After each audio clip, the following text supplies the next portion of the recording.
For decades, pediatricians and developmental experts have focused on a single metric for success: the first 1,000 days of a child's life. However, the actual biological foundation is set much earlier. Long before a child begins navigating the world, their health is dictated by the 270 days spent within the womb. Because a fetus is rapidly constructing every organ and neural pathway from scratch, it is 100 to 1,000 times more sensitive to environmental inputs than a fully grown adult. You can view this development as a construction project. Builder B uses clean, high-quality materials to create a lasting structure. Builder A relies on cheap, chemically treated materials that leave the building weak. Since a fetus is the builder, it must use whatever raw materials the mother provides from her own environment. The womb is humanity's first ecosystem, and its structural integrity depends entirely on the chemical reality of the outside world. Today, the raw materials available to that construction are becoming increasingly contaminated.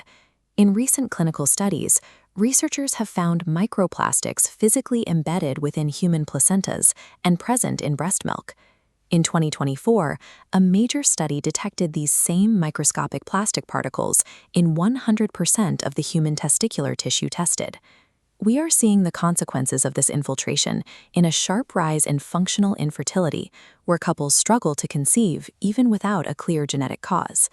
This chart tracks the median male sperm count since 1970. In just 50 years, it has plummeted by half, dropping from over 100 million units per milliliter down to roughly 35 today. While lifestyle factors play a role, researchers are increasingly linking this biological shift to the way modern industrial chemicals penetrate the protective ecosystem of the womb.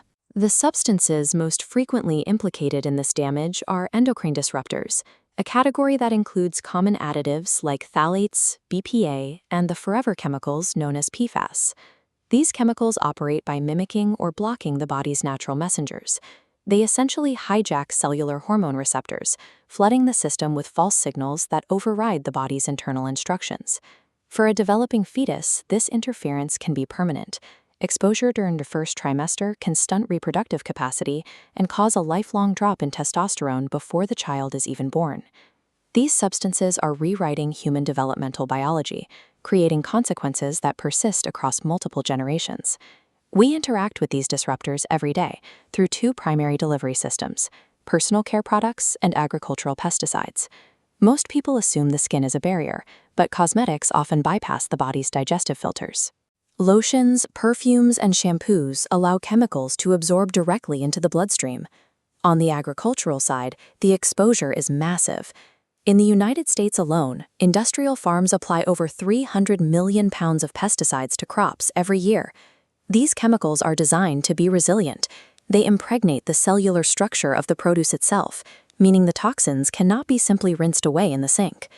This means our most mundane daily habits, applying a moisturizer or eating a piece of fruit, have become the primary delivery mechanisms for the toxins most harmful to pregnancy. It is logical to assume that if a chemical is a known reproductive hazard, it would be illegal to include it in consumer products. But safety standards vary wildly by region. This chart shows that while the European Union has banned or restricted over 1,500 chemicals in cosmetics, the FDA in the United States has banned just 11. Agriculture follows a similar pattern. The U.S. continues to permit the use of 85 agricultural pesticides that are strictly banned in other major nations. Because regulatory systems often prioritize corporate interest over biological safety, individuals must take it upon themselves to build their own chemical safe zones. For anyone navigating that critical 270-day window, protection requires an immediate shift in strategy. One of the most effective defensive steps for pregnant women is to completely pause the use of synthetic, fragrance-heavy cosmetics for 9 months. This is the Dirty Dozen, a list of produce with the highest pesticide residue. Avoiding these specific items or choosing only organic versions removes a significant source of chemical exposure. This isn't just a precaution. A study from Harvard and Mass General Hospital found that when patients switched to cleaner organic produce, successful live births nearly doubled compared to those eating the most heavily sprayed foods. These two simple changes, eliminating chemical cosmetics and avoiding the most contaminated produce, can remove a massive percentage of the environmental burden on a developing child. Removing individual toxins is a strong start, but true vitality requires an environment designed specifically to support human biology. Lasting health is found by systematically clearing away the hidden sensory and chemical obstacles that modern life has normalized. Bahia Reboot was built to put this into practice. It is a dedicated environment engineered to provide clean, filtered water, zero PFAS, and food grown in living soil without synthetic sprays. This mission is expanding through Coastal Horizons Brazil, a project dedicated to building permanent, sustainable communities with integrated local food systems. Instead of just managing symptoms, these communities use regenerative engineering. This diagram shows a banana tree wastewater filter, which uses nature to absorb pollutants and ensure the environment stays pristine. By replacing invisible stressors with regenerative systems, we provide the developing child with the biological foundation needed to thrive long after those first 270 days are over.